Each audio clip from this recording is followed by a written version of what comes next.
नमस्कार Monika tasty trail को आपण को स्वागत। एबे चलीची कार्तिक मास बा धर्म मास। एही मासरे लोक माने शुद्ध सात्विक खाइबा खाइथांती।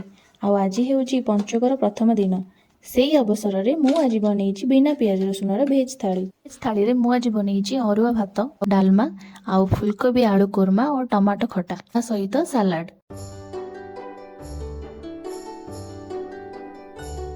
तो ताहले प्रथमे बनाइबा फुलकोबी आलूर कोरमा। से मुझे मिक्सचर जार नहीं से 8-10 टी काजू किसी पोस्त नहीं से पानी देकी गोटे पेस्ट बन देजी। आउ सही जार रे गोटे टमाटो इंच अदा और 2टा कंचा लंका नहीं तार भी पेस्ट बन रखी देजी।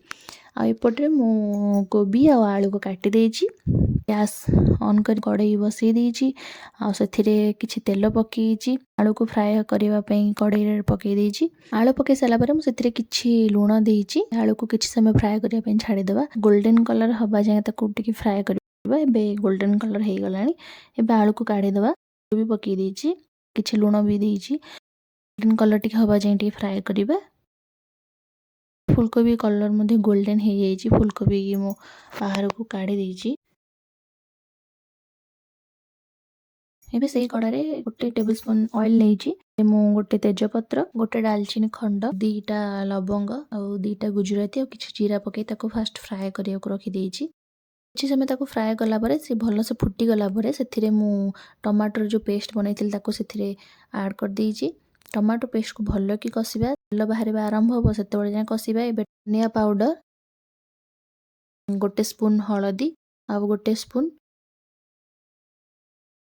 भेज करी पाउडर, अनुसार लुण सबको मिक्स कर देइची। किछि समय जाके हमें कसिबा। कसी हे गलानी सेथिरे मु जो काजूर पेस्ट बनै रखिथिले ताको इथिरे मिक्स कर देबा। 5 मिनिट पे भलो से कसिबा। एबे मसाला भलो से कसी ही जाइची। भाजी थिबा कोबी आ आलू को मसाला रे ऐड कर देइची। को भलो से कसिबा। कोबी आलू को एठी भलो से कसी देइची। झोल दरकार से हिसाब रे एठी पानी देबे। पानी भी दे देइची। पानी देकी किछि समय फुटिबा पई छाडी देइची।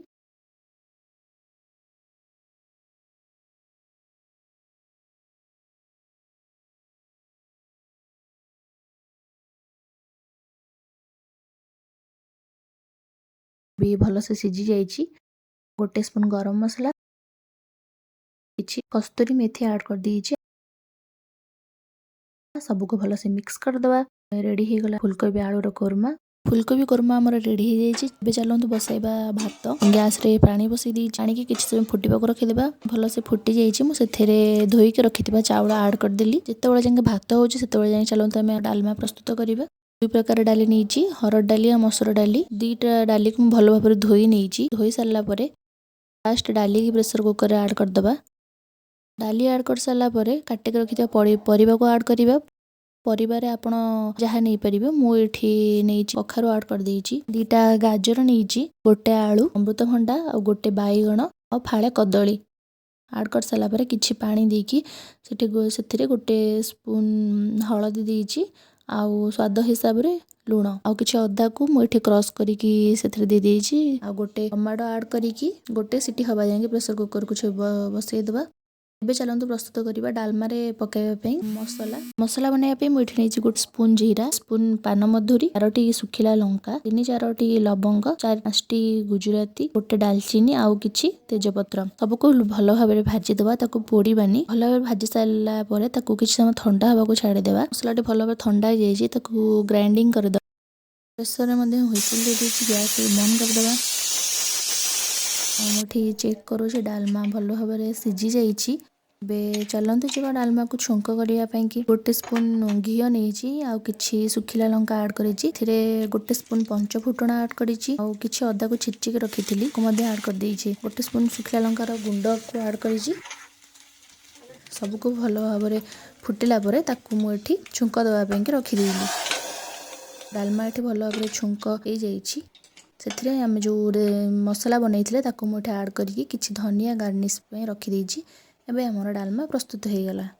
देखंतु डालमा केते सुंदर और टेस्टी देखा जाउछि।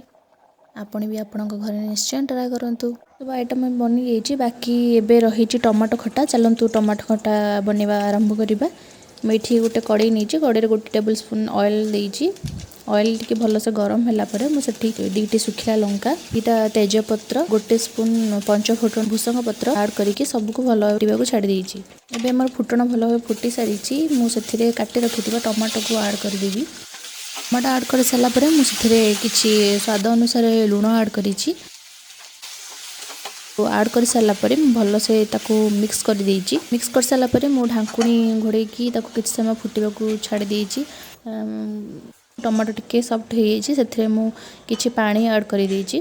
पानी ऐड करी ताकू फुटिया को छाड़ी देछि। फुटी सारला परे सेथिरे मु गोटे स्पून हळदी गुंड और गोटे स्पून लंका गुंड ऐड कर देछि। ऐड करके सबको भल भाव मिक्स कर देबा। 2 स्पून गुड़ ऐड करिछि।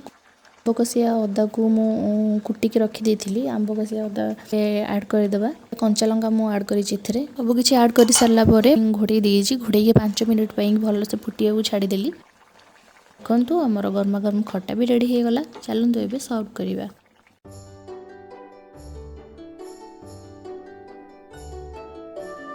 एबे सब किछि मो थाली रे सर्व कर देछि।